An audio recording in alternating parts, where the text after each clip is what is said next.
Y por supuesto las otras dos zonas que están limitadas por la frecuencia inferior de corte, ¿ya? Esta es la zona que se conoce entonces como zona de baja frecuencia.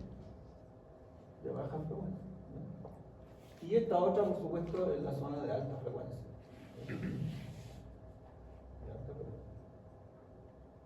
Ahora, todos los circuitos, yo digo circuitos eléctricos en general, porque en realidad cada vez que yo tengo un reactivo en el circuito voy a tener una limitancia en frecuencia. Es decir, mi circuito no tiene una respuesta plana para todas las frecuencias aquí. ¿Ya?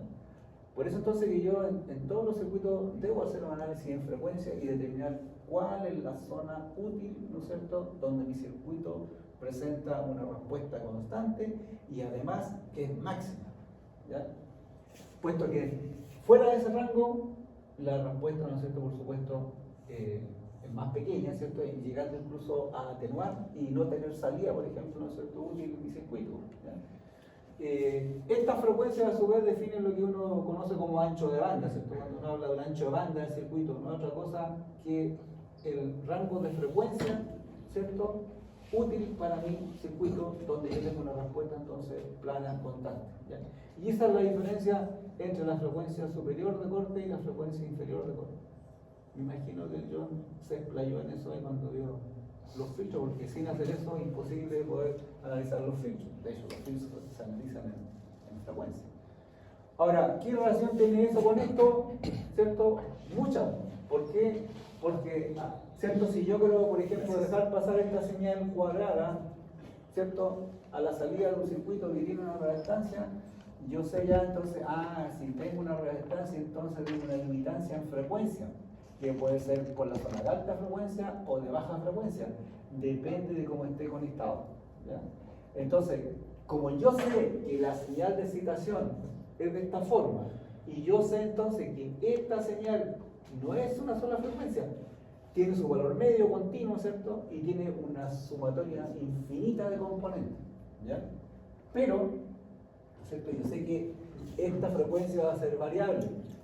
De hecho, ¿cierto?, la frecuencia de cada componente armónica que yo considere va a ser un múltiplo de la frecuencia fundamental. Por lo tanto, a medida que yo, ¿no es cierto?, le dé un valor más alto a n, es decir, yo empiezo, ¿no es cierto?, a considerar más componentes de frecuencia, ¿cierto? Por ejemplo, si yo considero un n igual a 5, significa que la frecuencia de esa sinusoide aumentó 5 veces y tendré, ¿no es cierto?, 5 veces la frecuencia fundamental. Por ejemplo, si esta frecuencia fuera, por decir algo, 5 kHz, ¿ya? Entonces, si el n vale 5, esto implica que la frecuencia, ¿no es cierto?, va a ser 5 por 5 kHz y eso me va a dar 25 kHz. ¿Ya? Ahora, si pienso en la reactancia, ¿cierto?, sabiendo que la reactancia inductiva es 2pi por f por l, entonces, ¿no es cierto?, si yo aumento la frecuencia, la reactancia también va a aumentar. Y eso, ¿no es cierto?, me va a dar una respuesta distinta, porque mientras más alta sea la reactancia, ¿cierto?, mayor va a ser la impedancia. Y ya sabemos que la impedancia, ¿no es cierto?, es lo que limita la corriente. ¿Ya? Por lo tanto, entonces, para ese nivel de tensión, ¿cierto?, ¿ya?, para esa frecuencia, esa impedancia va a ser más grande, por lo tanto la corriente se va a reducir. ¿Ya? Caso contrario, si yo tuviera una reactancia capacitiva, ¿cierto?, porque yo sé que la reactancia capacitiva es inversamente proporcional a la frecuencia. ¿Ya? Por lo tanto, si la frecuencia aumenta, ¿cierto?, la reactancia va a disminuir. ¿Ya? Entonces, voy a tener, ¿cierto?, una reactancia más pequeña y por lo tanto la impedancia va a ser más pequeña y por lo tanto la oposición a la corriente va a ser más pequeña, ¿cierto? Por lo tanto la corriente, la magnitud de la corriente va a aumentar. ¿Ya? Entonces hay que tener cuidado con esos aumentos de corriente, ¿cierto? Por ejemplo, ¿ya? Puesto que para alguna frecuencia, ¿cierto?, yo podría tener entonces un comportamiento del circuito que podría, ¿no es cierto?, tender a una impedancia muy baja, lo cual implicaría una corriente muy alta, ¿no es cierto?, o viceversa. ¿Ya? ¿De qué va a depender? De cuál armónico yo considere. ¿Ya? Entonces, ¿qué es lo que se hace en esta parte del análisis de circuito en realidad? lo único que hace uno entonces es identificar cuáles son las componentes que tiene, ¿no es cierto?, esa señal de excitación no sinusoidal, ¿no es cierto? Yo determino entonces su amplitud, ¿cierto?, a través de este coeficiente C/N, ¿ya? Y por lo tanto entonces, teniendo en claro que para esa frecuencia, ¿no es cierto?, en ese armónico, yo entonces tendré una reactancia inductiva o capacitiva distinta. Entonces, en resumen, para cada armónico yo voy a calcular una magnitud, ¿no es cierto?, de esa tensión. Ya, esa magnitud de esa tensión, por supuesto, va a incidir en la magnitud de la corriente que tenga, ¿cierto? Pero también esa magnitud de la corriente va a depender de la reactancia del circuito, porque también va a variar la frecuencia, ¿ya? Ahora, eso es todo lo que vamos a hacer en realidad. Por lo tanto, más allá de esto, como digo, lo que sigue es exactamente repetir lo que tenemos antes, porque aquí trabajamos por cada una de las sinusoides que yo, ¿no es cierto?, considero, ¿ya? Ahora, lo que yo le decía hace un rato, ¿cierto? En realidad, ¿cuántas componentes usar? Bueno, va a depender, como digo, de la respuesta del circuito, ¿cierto? Puesto que yo ponía el caso de que si yo tuviera un circuito con una respuesta limitada en frecuencia, entonces si yo pongo esa excitación, obviamente a la salida, ¿no es cierto?, no voy a tener yo esa misma señal cuadrada, porque de acuerdo a la teoría, ¿cierto?, Fourier dice que para yo recomponer esa señal cuadrada, yo debería tener infinitas componentes de frecuencia, es decir, debería tener todas esas componentes, ¿ya? Pero nosotros sabemos que, por supuesto, ¿no es cierto?, los circuitos están limitados en frecuencia, por tanto, las componentes de frecuencia que voy a tener son las que quepan aquí en este ancho de rango. Por tanto, todas las frecuencias que estén fuera de ese rango, ¿no es cierto?, obviamente no van a tener mayor significado, ¿ya? Entonces, la respuesta, ¿no es cierto?, en frecuencia, como digo, está asociado a saber entonces cuántas componentes de frecuencia yo voy a considerar. Y como decía, en general, para saber, ¿no es cierto?, cuántas son las componentes que yo podría considerar, yo debiera tomar en cuenta entonces cuánta es la potencia que yo tengo aquí.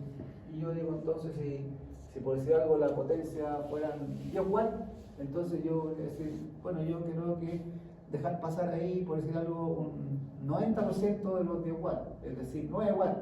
Entonces, ¿qué es lo que hago? Calculo las componentes de frecuencia aquí correspondientes, ¿cierto? Calculo la corriente, calculo la impedancia para cada una de esas frecuencias. ¿Y qué es lo que voy a hacer? Calcular la potencia para cada armónico, ¿ya? Entonces yo digo, bueno, ya tengo la potencia en cada armónico, ¿qué es lo que hago después? Lo sumo, ¿ya? Y cuando entonces yo logre 9 watts, digo, hasta esta componente voy a dejar, ¿ya? Eso es lo que uno hace en general. Aquí vamos a calcular potencia, pero no vamos a ir tanto al detalle como ese, ¿ya? Porque eso ya demora un poco más y en general, ¿no es cierto?, tiene que ver para aplicaciones un poco más elaboradas que la que vamos a hacer nosotros acá. Pero yo se los menciono para que ustedes tengan claro que no es llegar y calcular las componentes que a mí se me ocurran aquí, ¿ya? Sino que todo eso tiene una justificación, ¿no es cierto?, y un fundamento teórico también, ¿ya? Porque en general, ¿no es cierto?, cuando uno trabaja con señales, en realidad va a depender de qué es lo que yo quiera hacer con esa señal, ¿cierto? Por ejemplo, si yo quisiera transmitir esa señal de un punto a otro, obviamente voy a querer que el extremo receptor tenga la misma señal, ¿ya? Y obviamente que eso no lo voy a lograr nunca, ¿cierto? Porque todos los sistemas tienen respuesta a frecuencia limitada, los mismos cables que uno usa, ¿cierto? Los cables, ¿no es cierto?, los alambres coaxiales, par trenzado, etcétera, etcétera, hasta la fibra óptica, que es un caso que no tiene que ver con esta manera, también tiene limitancia, ¿no es cierto?, en frecuencia. Además, todos los cables presentan atenuación, es decir, en realidad un simple cable, en el fondo, tiene una respuesta como esta, está limitado en frecuencia, también atenúa, ¿ya? Entonces, si yo pretendo poner esta señal a la entrada de un cable y esperar que a la salida tenga la misma, podría estar esperando toda la vida, ¿cierto? Nunca voy a tener esa misma señal, ¿ya? ¿Por qué?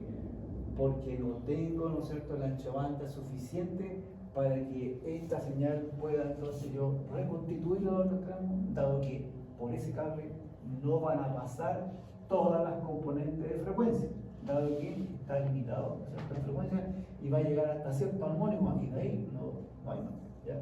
Por lo tanto, si yo no tengo todos los armónicos suficientes, esta señal, ¿no es cierto?, nunca la voy a lograr. Esta señal, que como le mencioné el otro día, ¿cierto?, es un caso particular porque esta es una señal además discontinua, ¿cierto? Esta señal que decía el otro día tiene una discontinuidad aquí, por aquí se ve un salto, ¿cierto? Uno la dibuja así, pero en realidad esta señal, ¿no es cierto?, uno debe dibujarla aquí segmentada, ¿cierto? Porque, como le decía el otro día, aquí esta señal es discontinua, ¿no? ¿Ya? Porque si yo calculo el límite por la izquierda, ¿cierto?, tengo este valor. Si yo lo calculo el límite por la derecha, tengo este valor. Y la condición que tiene que cumplirse para que una señal sea continua en un punto es que el límite, ¿no es cierto?, por la izquierda y por la derecha tiene que ser el mismo. ¿Ya? Y la continuidad es una exigencia para cada valor instantáneo.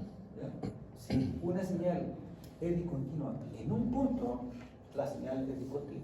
¿Ya? Es decir, tiene que tener o asegurarse la continuidad para todos los puntos, ¿cierto? Y en ese caso yo digo que esta señal no es.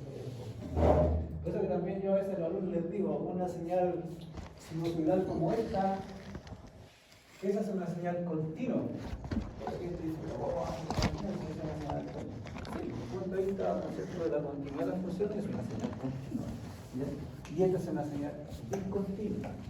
Lo que pasa es que la gente siempre asocia lo de continuo a la corriente continua, entre comillas, ¿ya? Pero en realidad lo estricto es el valor medio de la señal, ¿ya? Que es lo que uno conoce como corriente continua en realidad. Ahora, no todas las señales tienen valor medio, ¿no es cierto?, distinto de cero, ¿ya? Ni tampoco todas son posibles, puede ser valor medio nulo, cero, ¿cierto? De hecho, esa señal tiene valor medio cero. ¿Se acuerdan que cuando revisamos el otro día, la clase que yo les dije ahí, el valor medio, ¿cierto? El valor medio, el valor RMS, ¿se acuerdan? Le hablé del valor cuadrático medio también, ¿se acuerdan? Esta señal sinusoidal tiene valor medio nulo, cero, ¿cierto? Porque, por definición, el valor medio no es otra cosa que un promedio de los valores instantáneos durante un periodo. ¿Ya? Por lo tanto, entonces, esa señal, ¿cierto?, todos los valores instantáneos en el semiciclo positivo son iguales a esto. Sí, por supuesto, asumiendo que la señal es simétrica, ¿cierto? Todos estos valores que están aquí son iguales a todos los que están acá. Por lo tanto, si yo tengo un periodo de señal, entonces, ¿no es cierto?, la suma de esos vale 0. ¿Ya? Por eso que entonces definimos el valor de RMS. ¿Se acuerdan que yo les decía, para mi gusto, ¿ya?, el valor RMS queda mejor definido como la raíz cuadrada del valor cuadrático medio? ¿Se acuerdan? ¿Ya? Donde el valor cuadrático medio no era otra cosa entonces que un promedio, decía yo, ¿cierto?, ¿de qué cosa? De los valores instantáneos al cuadrado. ¿Ya? Entonces queda más claro, según yo, esto que es un promedio de los valores instantáneos al cuadrado. Y si a esto le traigo raíz cuadrada, entonces eso me da el valor de RMS, que es el valor, ¿no es cierto?, único para definir una señal sinusoidal. Ahora, como allá tengo sinusoide, entonces todo lo que dijimos allá lo aplicamos acá también. Por eso es que cuando trabajo con una señal como esta, ¿cierto?, yo debo tener cuidado en calcular cuál es su valor medio, ¿cierto?, y cuáles son sus componentes armónicas, ¿cierto? Al menos, bueno, ahí uno puede hacer alguna consideración, ¿cierto?, considerar, no sé, unas 5 componentes armónicas, si es que no hay ningún otro criterio que aplicar, ¿cierto? Porque con menos componentes es difícil que yo pueda darle forma a la señal. Y teniendo claro, sí, que esta componente, ¿cierto?, que uno le llama aquí la componente, ¿no es cierto?, alterna o AC, a veces también se le llama oscilatoria, ¿ya?, o también le llama directamente armónicos, ¿cierto? Armónicos, ¿ya? No son otra cosa que sinusoides, iguales que las que están allá. La única diferencia, ¿cierto?, que tienen frecuencias distintas, amplitudes distintas, ¿cierto? Y también cada una de ellas, si yo la escribo estrictamente de esa forma, yo debería calcular, ¿cierto?, un ángulo de desfase, ¿ya? Pero en esta parte del curso, en realidad, lo que interesa son las amplitudes y las frecuencias. Si bien ahí se menciona el diagrama de fase, pero no lo ocupamos nosotros, digamos, para los cálculos que vamos a hacer, ¿ya? Pero no hay que tenerle miedo a eso, digamos, y pensar que eso es algo distinto, porque en realidad lo único que voy a obtener son sinusoides, ¿ya? Y tendré, no sé, 15, 20, infinitas sinusoides, pero todas son señales sinusoidales, que como dije, en el caso en general, van a ser componentes senos y cosenos que están a distintas frecuencias, ¿ya? Ahora, a partir de esos valores, ¿ya? De la sinusoide, tanto la amplitud como la frecuencia, aparece, ¿no es cierto? Aparece lo que, al menos aquí no se menciona igual, pero en realidad uno le tiene más utilidad cuando trabaja con circuitos electrónicos, en realidad. En electrónica potencia, ustedes van a ver también lo que se conoce como espectro de frecuencia. Está más adelante, yo aquí estoy haciendo una pequeña introducción para que veamos a dónde vamos. Ya, lo que se conoce como espectro de frecuencia. Pero el espectro de frecuencia, que es útil por supuesto, porque en realidad lo único que hace es representar un gráfico en función de la frecuencia, ¿ya? En unidades de Hertz, un múltiplo de Hertz de lente, ¿no es cierto?, de la zona donde esté trabajando, donde aquí yo tengo frecuencia desde 0, ¿no es cierto?, hasta la frecuencia, la que yo quiera, ¿ya? Qué sé yo, 2F0, 3F0, etcétera, etcétera, etcétera, NF0. Entonces, ¿qué es lo que hago yo aquí? Simplemente lo que hago es dibujar, estos son amplitudes, ya estos son la magnitud de los SON y GA lo van a decir, pero son otra cosa que amplitudes, ¿ya? Son amplitudes. Amplitud, ¿ya? En volt generalmente, también puede ser ampere o miliampere o múltiplos de volt, que si depende de lo que yo esté graficando, pero o es tensión o es corriente para nosotros, ¿ya? Entonces aquí va a aparecer el valor medio, ¿cierto? Valor medio, ¿ya? A veces a esto le llaman C sub 0, insisto, aquí hay que tener cuidado así con la notación, ¿eh? Porque como digo, para el valor medio no hay como una referencia estándar. En algunos textos le llaman C sub 0 nomás, ¿ya? En otros le llaman A sub 0, en otros le llaman A sub 0 medio, etc. ¿Ya? Pero lo importante es que es el valor medio, ¿ya? Este es el valor medio y obviamente se grafica a frecuencia 0.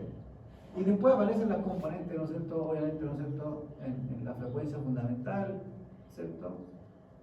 Y C sub 1, qué sé yo, el otro será C sub 2, C sub 3, etcétera, etcétera, ¿ya? Etcétera, ¿ya?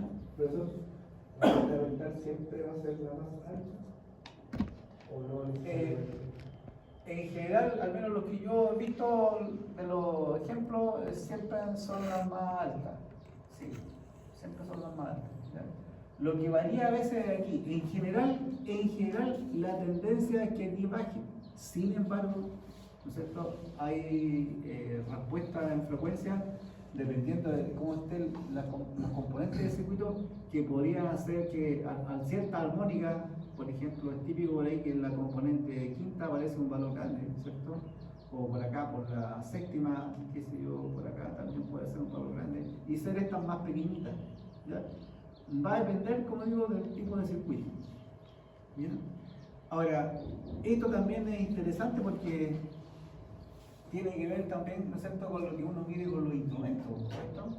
Cuando uno mide con los instrumentos, en realidad lo que uno mide, ¿cierto?, con un instrumento de valor RMS efectivo, en realidad considera todas las componentes armónicas, ¿ya?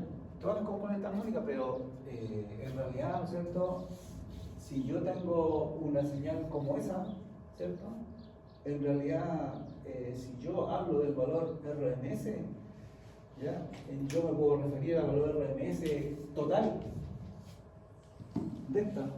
Yo digo, tengo un valor RMS total, ¿ya?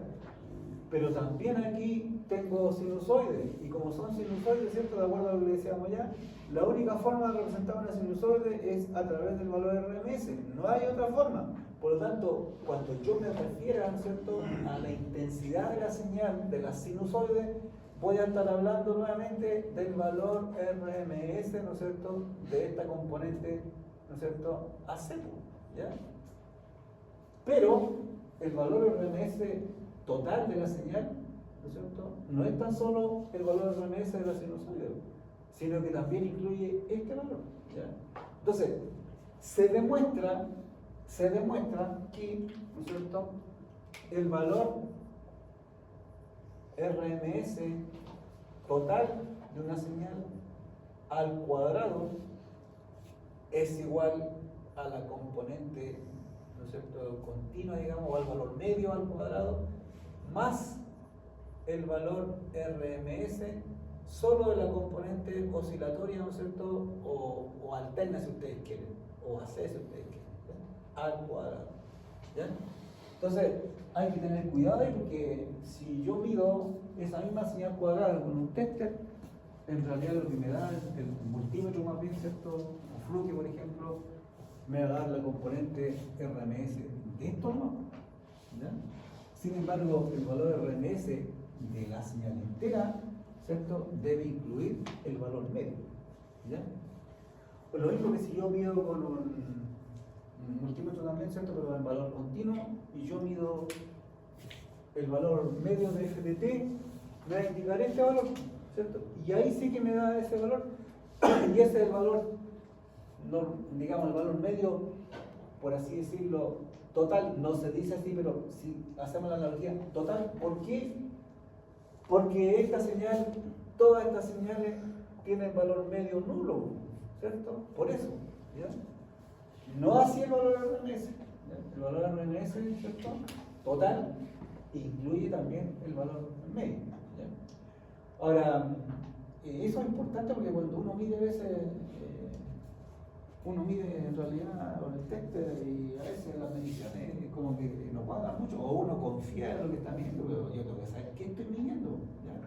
Por otro lado, ¿cierto?, todos los instrumentos tienen una respuesta en frecuencia, ¿cierto? Nuevamente caemos en lo mismo, por eso que es importante, para mi gusto, el análisis en frecuencia, uno sí o sí debería hacerlo en cualquier circuito, en realidad, porque aquí está la respuesta de todo, en realidad, ¿ya? Si mi instrumento tiene un ancho de banda más pequeño, entonces, claro, cuando yo mida el valor RMS, me va a dar el valor RMS esto, pero me lo va a dar limitado, no me va a dar, ¿no es cierto?, el valor RMS completo, digámoslo así, porque el instrumento no es capaz de detectar componentes de frecuencia más alta. Ahora, ¿por qué uno confía en eso en realidad? Porque, bueno, se supone que un instrumento, ¿no es cierto?, apreciable, digamos, ya debería tener una respuesta en frecuencia más o menos aceptable, digamos, y por lo tanto debiera, ¿no es cierto?, confiar en lo que mide. Y por otro lado, que, como dije allá, en general, las componentes, ¿no es cierto?, de frecuencia armónica, digamos, tienden a disminuir, ¿ya? Entonces, claro, si el ancho de banda es suficiente para que deje pasar, no sé, por la quinta, la sexta armónica, obviamente que lo que aporte el resto de la armónica va a ser despreciable, ¿cierto?, respecto del valor del RMS total. Y nuevamente caemos en lo que les dije hace un ratito, ¿cierto?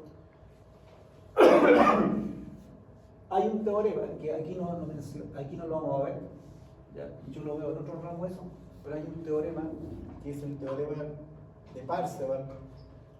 No sé si alguno lo habrá escuchado nombrar, por ahí lo ha visto. El teorema de Parseval justamente relaciona eso. Parseval, con S de corto, ¿ya? Relaciona eso, ¿ya? Esto lo usamos todos los días nosotros en los sistemas de comunicación porque es la base en realidad para poder definir los anchos de banda. Y este señor estableció eso. Él dijo que, ¿no es cierto?, la potencia contenida en una señal periódica en el tiempo, ¿ya?, debe ser igual a la suma de las potencias acumuladas, ¿no es cierto?, en el espectro de frecuencia, ¿ya? Porque en el espectro de frecuencia, como dije, ¿qué es lo que hago yo aquí? En el fondo yo lo que indico es la frecuencia de la sinusoide y la amplitud que tiene la sinusoide, ¿ya? En general, salvo que se diga lo contrario, estas son las amplitudes máximas, ¿ya? También en algunos casos pueden ser, ¿cierto?, los valores de RMS, ¿ya? Incluso más se puede hablar a partir de lo mismo, por supuesto, de un espectro de potencia, ¿ya? Entonces, ¿qué es lo que hago? Lo mismo, pero en vez de dibujar amplitudes, dibujo las potencias. Entonces yo digo, bueno, aquí tendré una potencia P sub 0 acá tendré, qué sé yo, una potencia peso 1, etcétera, esto por supuesto igual, etcétera, etcétera, etcétera. ¿Ya? Esto es súper útil, como digo, en todos los circuitos uno debería hacerlo en realidad, pero como dije, dependiendo de la aplicación, a veces no lo hace siempre. Pero, por ejemplo, en el sistema de comunicaciones, uno hace esto todos los días en realidad. ¿Por qué? Porque entonces, si yo tengo las potencias total, ¿no es cierto?, en el tiempo, ya, la potencia total, ¿cierto? Eso es lo que yo calculo en el tiempo, en cualquier señal, ¿cierto? En cualquier señal, ¿ya? Entonces este señor, Parseval, me dice eso, me dice que la potencia que contiene esta señal en el tiempo debe ser igual a la suma de todas las potencias contenidas en el espectro. Entonces, ¿qué es lo que hago yo aquí? Yo sumo todas esas potencias, ¿ya? Y si esto tiende, por supuesto, a infinito, ¿cierto?, que es lo que dice Fourier, entonces esa sumatoria debe ser igual a la potencia total, ¿ya? Entonces ese es un criterio que uno usa, digamos, cuando quiere definir un ancho banda tal que, ¿no es cierto?, yo asegure que mi espectro que yo voy a definir contiene, ¿no es cierto?, un gran porcentaje de la potencia total que está incluida entonces en la señal de tiempo, ¿ya? ¿Se entiende más o menos? ¿No? ¿Sí?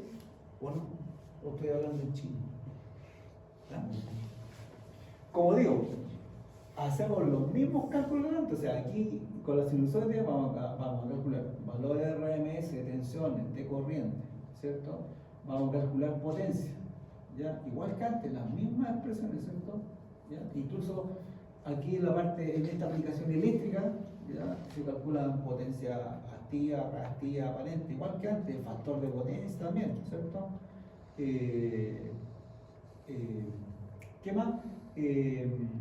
Corriente, tensión, dije, ¿cierto? Impedancia. Aquí es importante no olvidarse que si yo tengo, ¿no es cierto?, un circuito que tiene una inductancia o una capacitancia, yo aquí ya no puedo decir, ¿cierto?, que mi circuito tiene, no sé, una inductancia J5, por decirlo, ¿cierto?, o una capacitancia que tiene una reactancia menos J6, ¿ya? ¿Por qué?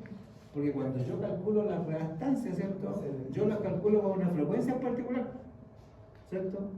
Pero si mi circuito lo alimento con una señal no sinusoidal, ya no tengo una reactancia constante, ¿ya?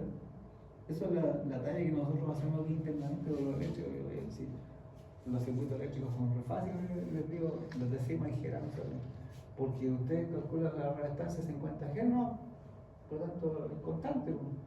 En cambio, en los circuitos electrónicos no, porque el 99,9% de las excitaciones que se aplican en los circuitos electrónicos no son sinusoides, son señales no sinusoidales.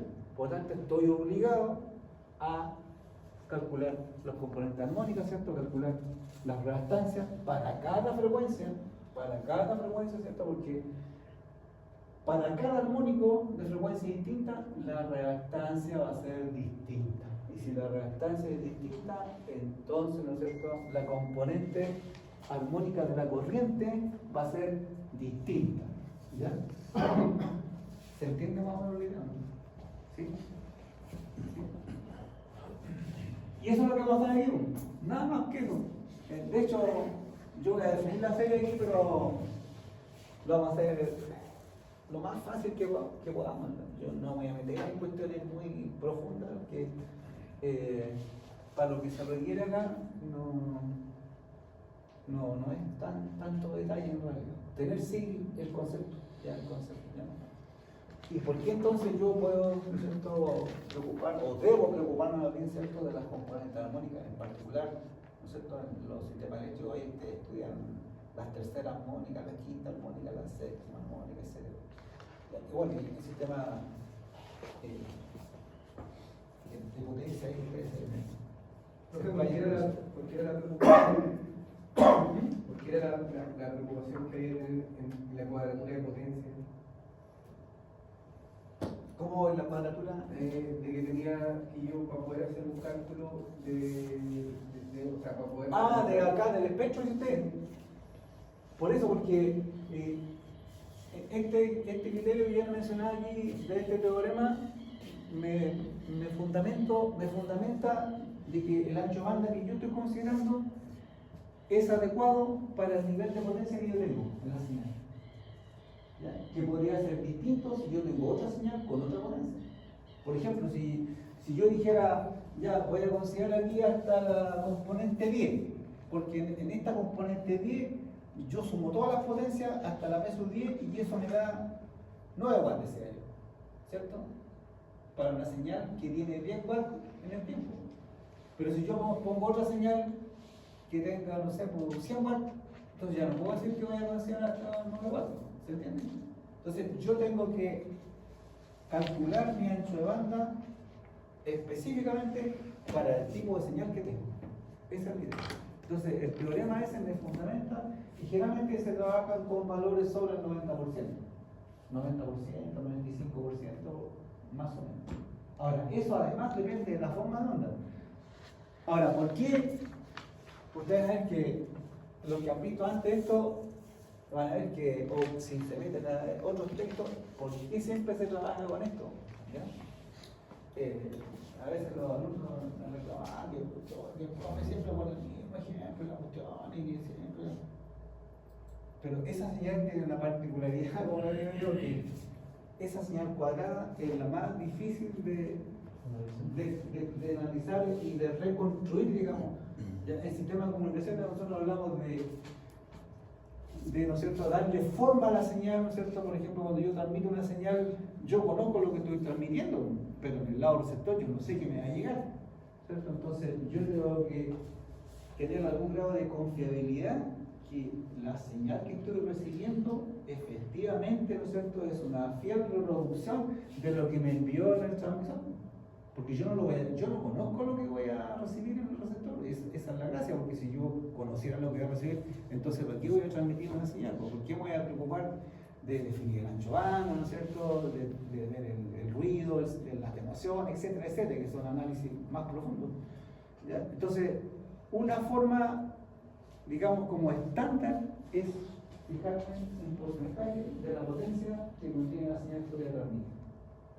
Y con eso entonces yo aseguro que la cantidad de armónicos que voy a considerar dentro de mi respuesta en frecuencia es suficiente para que la señal que yo voy a dar, ¿no es cierto?, como respuesta es una fiel reproducción de la señal que yo transmito. ¿Ya? Eso entiendo. No sé si la idea. Ahora, aquí en esta parte, nosotros no nos vamos a meter. Yo se los menciono para que ustedes no digan, puta, pero esa cuestión es arbitraria. No es arbitraria. ¿Ya? Sí. De hecho, este teorema a veces está como subyacente por ahí y hay muchas criterios a veces que se aplican en distintos análisis y si uno escarga un poco está basado en eso. ¿Ya?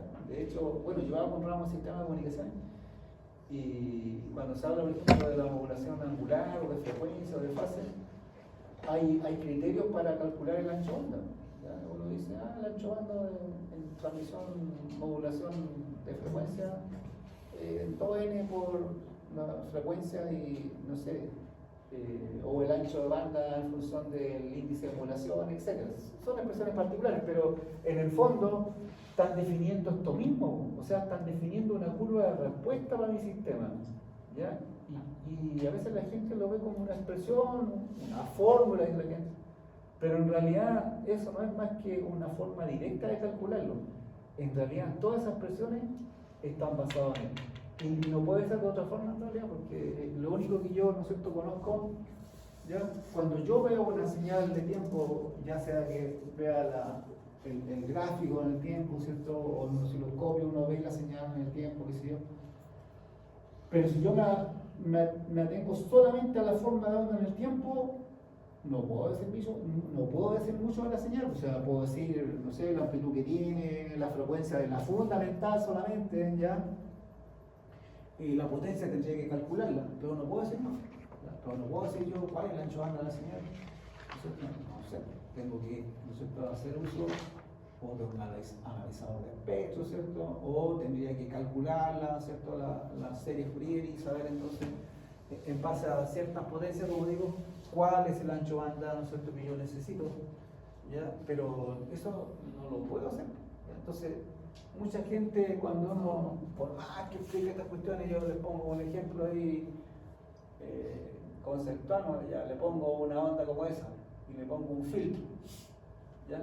No importa la característica del filtro, los alumnos me dibujan la onda cuadradita, la salida, ¿ya? Imposible, nunca voy a tener la onda cuadradita. ¿Por qué?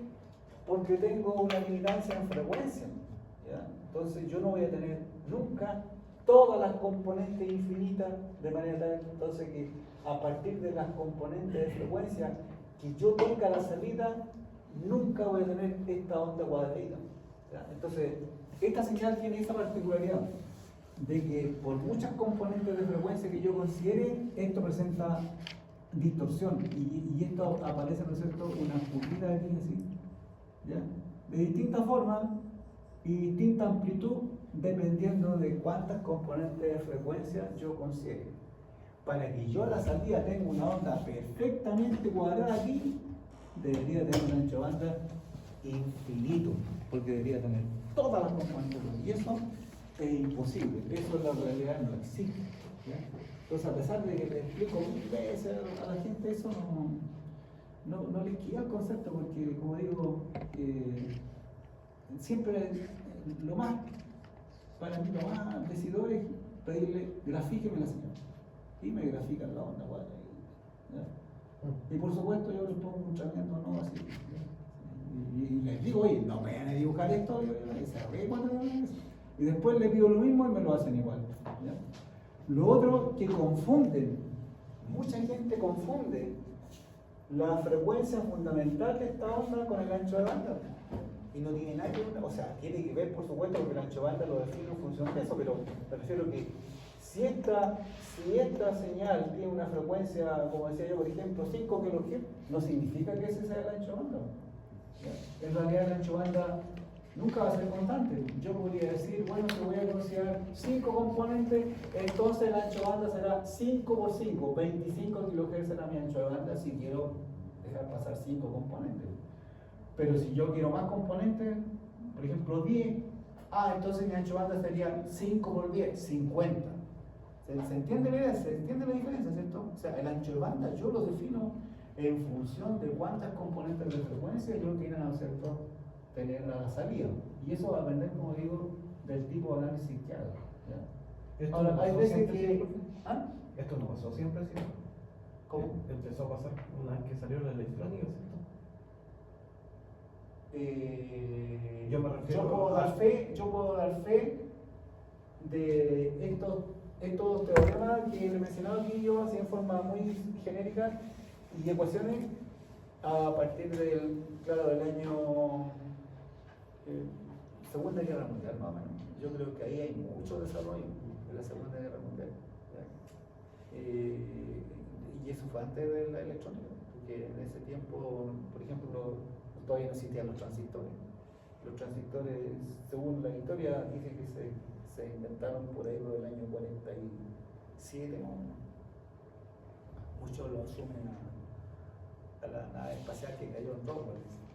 Claro. De ahí parte toda la electrónica, dice, ¿ya? Bueno, antes de eso estaba la válvula masiva, bueno, pero los tubos. Claro, lo había analizando por el tema de que usted dice, por el tema de los instrumentos, entonces antes existía puro tema análogo, pues, Claro. y qué es lo que mide realmente ahora todo este tipo de frecuencias, vendría siendo los instrumentos que dicen true RMS, etc. Claro, es que ahora son verdaderos procesadores los que están dentro del instrumento. Por muy básico que sea adentro, hay un procesador que calcula, en el fondo, hace un algoritmo que calcula valores claros, ¿cierto? Que uno debería andar con unos... En realidad lo que hace el instrumento es eso. Eso es lo que hace. A diferencia de los otros instrumentos, los análogos, por ejemplo, que están calculados para que la indicación sea en base a una onda sinusoidal. Entonces, lo único que hacía era calcular el valor de RMS como el B máximo partido por raíz de 2. De hecho, hasta tiempo atrás los instrumentos indicaban eso. ¿Ya? Pero ¿cómo hacían eso? En realidad era porque tomaban como base una onda sinusoidal pura. ¿Ya? Claro, mientras la red eléctrica tenga una señal pura, eso es válido, pero hoy en día las señales no son puras, o sea, las redes están contaminadas con armónicos, ¿cierto? Y era eso hace había entonces pura que- resistencia. Claro, y eso hace que para calcular entonces yo el valor RMS verdadero, tengo que hacer esto. Esto es lo que hago en realidad. ¿Ya? Pero aún así, cuando yo mido el valor RMS total, el instrumento no me indica el valor RMS total, no, me indica solamente esta parte, el valor RMS de la sinusoide. ¿No? ¿Ya? Ahora, si yo mido el valor medio, claro, tendría que sumarlo aquí, en cuadratura. ¿Ya? Eso viene de ahí. ¿Ya? Ahora, estas expresiones en realidad vienen de calcular las potencias. ¿Ya? Más todavía, vienen de aquí del valor, correcto, del valor cuadrático medio, en realidad, de ahí vienen. ¿Ya? De ahí viene que tenga que sumar en cuadratura los valores de RMS. La demostración de esto se basa en las potencias, ¿ya? En particular en el valor cuadrático medio. ¿Se acuerdan que yo les mencioné que por qué a mí me gustaba más la definición del valor cuadrático medio? Porque habla del valor cuadrático medio de la función, ¿ya? Y la función en este caso f de t para mí puede ser corriente o tensión y eso no me cambia el análisis, ¿ya? La única diferencia está, ¿no es cierto?, en que, claro, en los análisis más generales asumen que esa señal se aplica, por ejemplo, a una resistencia unitaria. Por lo tanto, si f de t es una tensión o es una corriente, si yo asumo que mi carga es resistiva pura y además es unitaria, o sea, un valor de 1, entonces el valor cuadrático medio de esa corriente o de esa tensión es exactamente la potencia. ¿Cierto? Porque si yo elevo la tensión al cuadrado y divido por R, tengo potencia. O si tengo la corriente al cuadrado y multiplico por la resistencia, tengo potencia. Entonces, si R vale 1, el valor cuadrático medio de la tensión o la corriente me da la potencia. Y es mucho más fácil trabajar así. Por eso que muchos análisis se hacen análisis que se llama normalizado, ¿ya? Y por eso que a mí me gusta más esa forma de definirlo. Ahora, después de eso uno lo puede particularizar para el caso que sea. Ya no está una corriente o una tensión, ¿ya? Pero esa expresión es mucho más general que lo que uno cree, digamos, y va más allá de un análisis particular que uno haga, ¿ya? Por ejemplo, en esta parte. Y uno puede pensar que lo que hace es para eso nomás, y en realidad no es así. En realidad, insisto, eso es general cada vez que yo tenga, ¿no es cierto?, una señal no sinusoidal, ¿no es cierto? Y por supuesto que el circuito sea reactivo, porque el circuito resistivo en realidad basta con que yo calcule la amplitud nomás y divido por la resistencia y tengo la corriente. Yo sé que al ser, ¿no es cierto?, resistivo no me va a cambiar la forma de onda, ¿sí? Pero sí me va a cambiar si tengo un reactivo. ¿Por qué? Porque la reactancia, ¿no es cierto?, que la componente, digamos, imaginaria de la impedancia es variable. Y si es variable, entonces, ¿no es cierto?, para distintas frecuencias tendré distinta impedancia y por ende distintas corrientes. ¿Ya?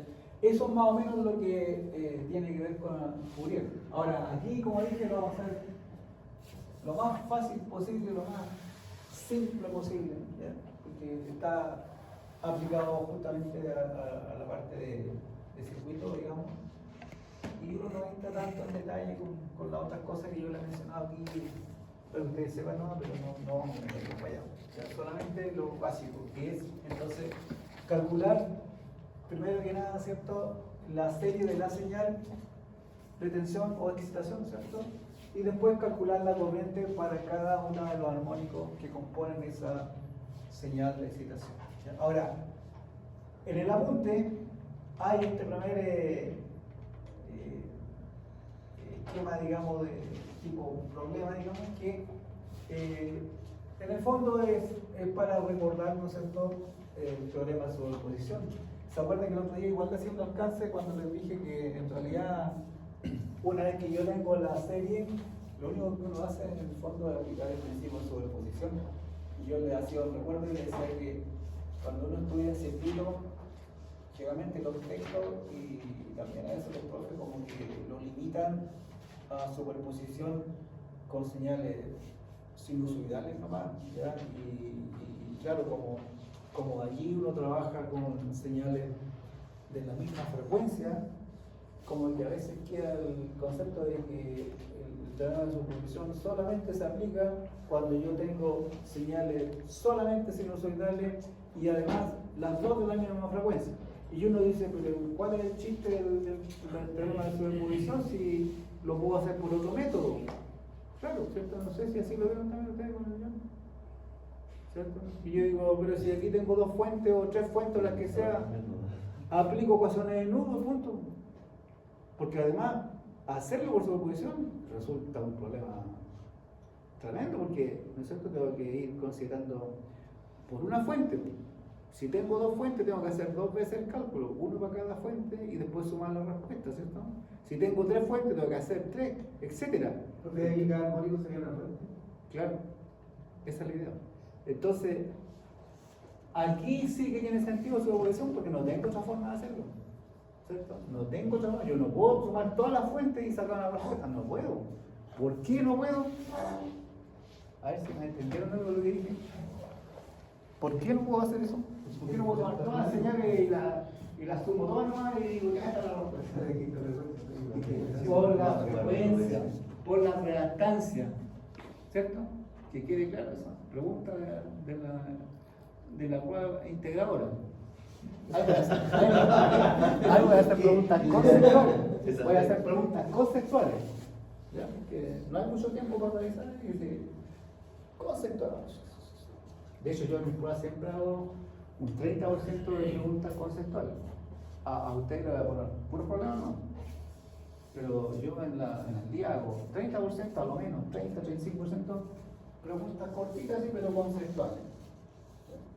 Por ejemplo, pongo una onda, me conecto y ya, ¿cuál es el ancho banda? Y no falta los que me dicen, el ancho banda es la frecuencia fundamental. Malo. Entonces, para mí es fácil revisar. ¿Ya? O sea, más allá de los cálculos, insisto, yo hice hartos años de circuito, ¿no? Para mí los cálculos son importantes, sí, porque hay una metódica que uno aprende, digamos, y que mientras más problemas haga, claro, uno va soltando, pero no es el fin de eso. El fin, aparte de eso, tener claro los conceptos, claro, porque como la gente mal cree, y dice, no, si ya pasé la teoría de circuito, ¿ya? Y como que ya está listo. No, pues caso error, porque yo también hago circuito electrónico, por ejemplo, y ahí recién empezamos a aplicar la técnica de circuito, y además vamos mezclando con esto, análisis de frecuencia, etc. Entonces, la teoría de circuito es una herramienta básica para analizar, ¿no es cierto?, otro tipo de circuito o sistema en control automático, por ejemplo, en sistemas de comunicaciones, y la gente dice, no, ya voy a circuito para aquí, ya pasé. No, porque en realidad, gracias a error, como digo, porque uno lo que sí o sí debe aprender bien es teoría de circuito y análisis de sistemas, porque ahí, bueno, también ve un poco análisis de Fourier, ¿no es cierto?, análisis transformada de Laplace, ¿no es cierto?, la teoría básica de control está ahí también. Realimentación, el concepto de realimentación es fundamental en el análisis de circuitos electrónicos y sistemas. ¿Ya? Entonces, para mí, esas son las bases. El resto es aplicar cosas nuevas. Si uno aprende bien lo otro, no debería tener problemas. ¿Ya? Entonces, volviendo aquí realmente uno puede ver la ventaja, digamos, ¿cierto? O la aplicación, porque si digo ventaja, podría pensarse que hay otra forma de hacerlo. No hay otra forma de hacerlo, ¿no? Es solamente, ¿no es cierto?, más bien la utilidad. Esa es la utilidad de aplicar el principio de superposición. Entonces, aquí mi colega lo plantea en este ejemplo sencillo, que en el fondo lo usa para introducirlo de allá. Yo lo hice al revés, yo aquí hice una pequeña introducción, ¿no es cierto?, para que esto también se entienda y al tiro uno le queda la idea, esto es lo que voy a hacer después. ¿ya? Entonces pone como ejemplo ahí 4 tipos de excitaciones, ¿cierto? 3 excitaciones sinusoidales, que la define como B1, B2, B3, y una excitación que la representa ahí a través de esa tensión continua, ¿cierto? Que podría decir uno que una fuente constante, una batería, podría ser incluso, ¿cierto? De 12 volts, y la otra señal es B1 de 20, C9 de 100T, y B2 y B3, que tienen la misma frecuencia. Nótese aquí, esta es una seno y esta es un coseno. ¿Se acuerdan que en clase anterior yo les dije que cuando uno trabaja con fasores,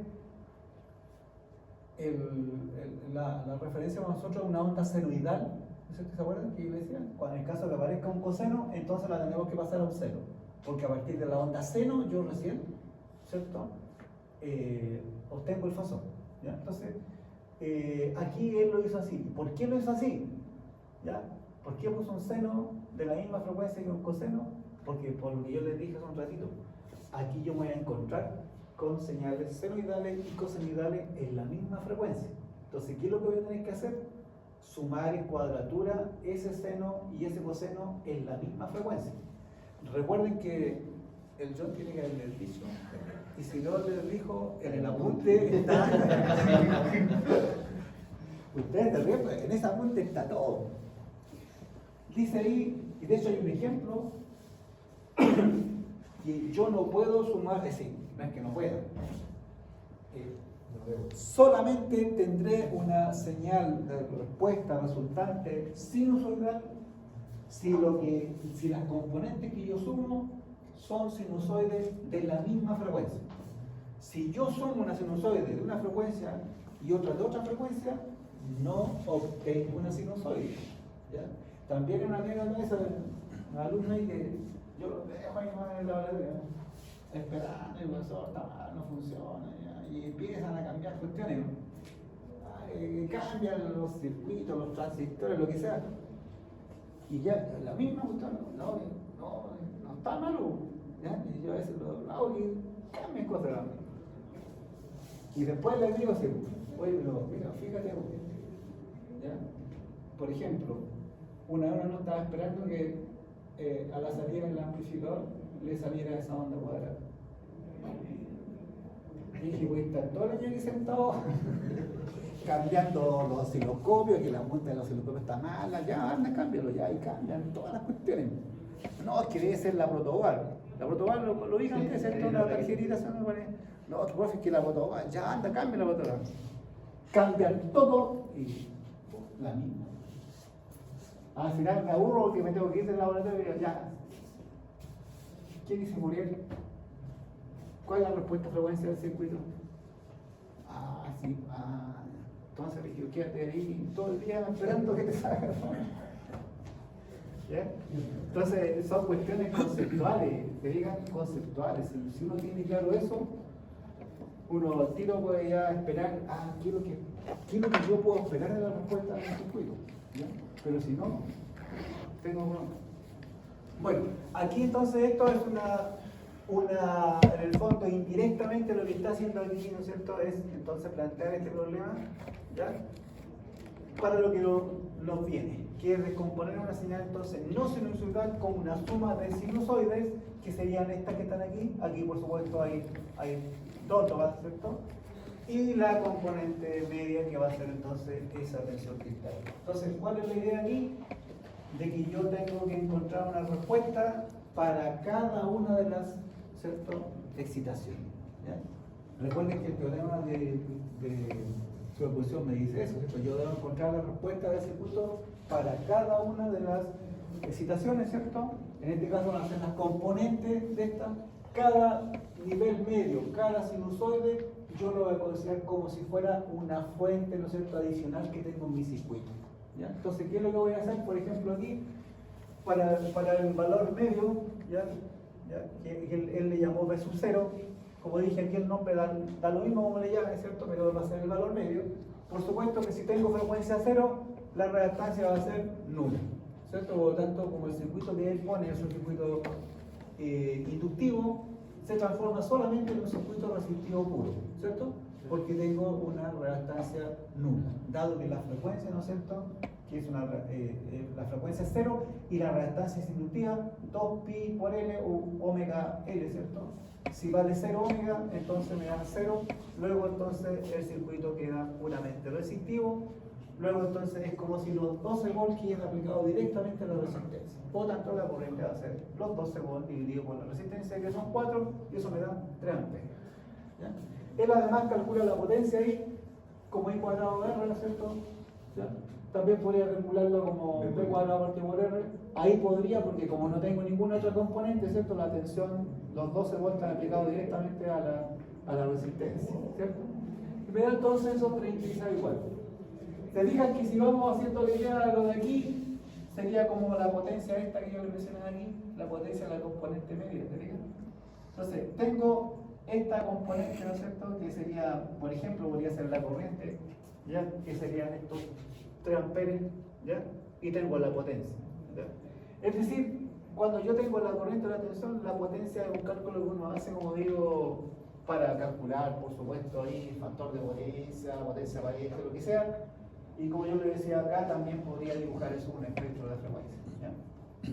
Después él considera la otra fuente, que ahí le llamo B1, con una frecuencia angular, ¿cierto?, de 100 radianes por segundo, ¿ya? Para esa frecuencia, por supuesto, la reactancia ya no es nula, ¿cierto? ¿Ya? Y si la calcula entonces aquí, reemplazando los 100 radianes por segundo y el valor de la inductancia que estaba dado arriba, ¿cierto?, me da 3 ohms. Luego entonces ahora me queda una impedancia, ¿cierto? Me queda de los 4 ohms más la reactancia inductiva, que para esa frecuencia me da 3 ohms. Entonces me queda 4 más J3, ¿cierto? Por tanto aquí lo que tengo que hacer es calcular la forma polar, ¿no es cierto?, de esa impedancia, ¿ya? Y eso me va a dar un módulo de 5, ¿cierto? Que 4 más J3 me da un módulo de 5, ¿ya? Y el ángulo da 36.87 de esta impedancia, ¿ya? Luego entonces los 20 dividido por 5 me da 4 con ángulo de menos 36, ¿ya? Se fijan que ahí, obviamente, como lo que estoy aplicando, ¿cierto?, es una sinusoide, la corriente también es una sinusoide. Recuerden que esto yo lo paso, ¿no es cierto?, a la forma de tiempo, donde esto entonces me daría, ¿no es cierto?, el valor máximo. En este caso, nótese, ojo, aquí se está trabajando con el valor máximo. ¿Se acuerdan que yo les dije que puedo trabajar con el valor máximo o el valor remesa? Aquí, ¿por qué trabajo con el valor máximo? Bueno, para que directamente la corriente me diera, ¿no es cierto?, la amplitud máxima, y por lo tanto entonces yo puedo calcular su forma de tiempo directamente. ¿Se acuerdan que hace un ratito yo les dije que en general aquí se trabaja con las amplitudes máximas? ¿Cierto? En general, ¿ya? Pero también podría ser el valor remesa. En este caso, el valor máximo, ¿ya? Ahora, después, para las otras dos fuentes, como son de la misma frecuencia, en realidad yo debiera sumar, por ejemplo, podría sumar la tensión B2 y B3, como son la misma frecuencia, las podría sumar primero y calcular, por supuesto, ¿no es cierto?, la corriente, dado que sería equivalente, ¿ya? O también podría calcularla por separado, ¿ya? Pero en realidad aquí, insisto, como esto es un adelanto a lo que viene más adelante, ¿cierto?, esto va a ser equivalente a cuando yo les decía que aquí van a aparecer un seno y un coseno en la misma frecuencia. Por lo tanto, el seno y un coseno en la misma frecuencia, es mucho más conveniente sacar el resultante primero y después calcular, ¿no es cierto?, la corriente. Ahora, da lo mismo como quiera hacerlo en realidad, pero hay que considerar que como están en la misma frecuencia, las tengo que sumar. Él lo hizo así, lo puso entonces aquí, ¿no es cierto?, la fuente de 9 con la de 12, ¿ya?, y sacó la resultante, y eso le dio 15 con un ángulo de 53. Esta es la resultante de las dos ondas sinusoidales que están a esta frecuencia de 200 radianes por segundo, ¿ya? Ahora, nuevamente, ¿cierto?, para los 200 radianes por segundo, tiene que calcular nuevamente la reactancia, y esto le da 6 ohms. Por lo tanto, la impedancia cambia, ¿se fijan? 4 más J6, ¿ya?, que es distinto a lo que teníamos antes, 4 más J3. El 4 se mantiene porque la parte resistiva, por supuesto, pero la reactancia inductiva, ¿no es cierto?, va cambiando, y además va aumentando. ¿Por qué? Porque la reactancia inductiva depende directamente de la frecuencia. Mientras más alta la frecuencia, más alta va a ser, ¿no es cierto?, la reactancia. Por ende, la impedancia va a ser más grande. Pero si, ¿no es cierto?, la impedancia es más grande, la corriente es más pequeña. Eso también hay que tenerlo en cuenta. ¿Se fijan? Por ejemplo, aquí, ¿no es cierto?, nos dio 4, ¿ya? El módulo, ¿ya? Aquí da 2,08, ¿se fijan? Y así, pues, mientras más alta, va a ir bajando. ¿Ya? Con esto termino, si estamos ya hablando. Finalmente, entonces, lo que hace, ¿cierto?, es calcular entonces ahora la corriente para, como decía yo, para ese valor, ¿cierto? Y nuevamente calculó entonces aquí la forma de onda para el resultante, ¿ya? De los 200 radianes por segundo. Y como dije, como está trabajando con los valores máximos, el valor de la corriente también es el valor máximo, luego lo pone directamente aquí, ¿ya? Y todo relacionado con onda seno, acuérdense, esa es la referencia, ¿ya? Y por supuesto se le agrega el ángulo de fase, ¿ya? Nuevamente entonces aquí calcula la potencia, ¿ya? La potencia entonces nos da allí un valor distinto por supuesto, ¿ya? Finalmente entonces con los valores que tiene parciales, él le da la forma a la corriente, ¿no es cierto?, total. Y la corriente entonces está formada por el aporte de la parte, ¿no es cierto?, media de la señal que está a 100 radianes por segundo y de la señal que está a 200. Fíjense que aquí quedaron 3 componentes nomás porque, bueno, este es el valor medio, esta es la frecuencia de 100 y esta es la de 200. Recuerden que aquí en 200 había un seno y un coseno que se redujo a uno solo, ¿cierto?, porque están en la misma frecuencia. Yo les dije hace un rato, cuando yo dibujo el espectro de frecuencia, tiene que ser, ¿no es cierto?, la resultante en la frecuencia. Por lo tanto, si tengo un seno y un coseno en esa frecuencia, tengo que sacar la resultante, ¿no es cierto?, y pongo solamente un valor resultante en cada una de sus frecuencias, ¿ya? Por lo tanto, a partir de eso, se puede, por supuesto, construir su espectro, ¿no es cierto?, directamente. Por aquí lo puso.